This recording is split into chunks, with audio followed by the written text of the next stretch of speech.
In this video, I want to show you how to copy render setting from one photo view to another photo view.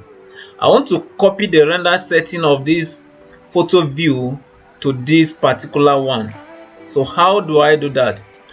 While I am in this view now, which has opened up, I am going to go to this menu bar and click edit.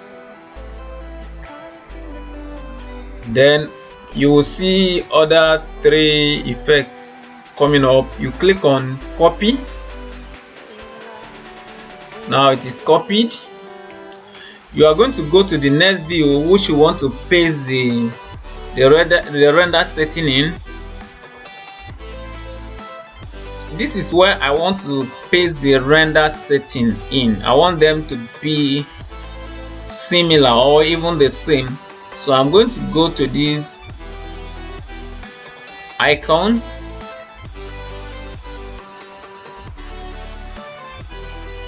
I will go to edit.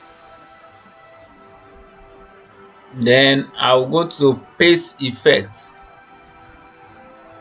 So all the effects in the previous camera view will be pasted in this new view now.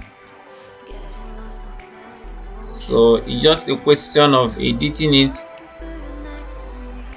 I need to work on the layer visibility.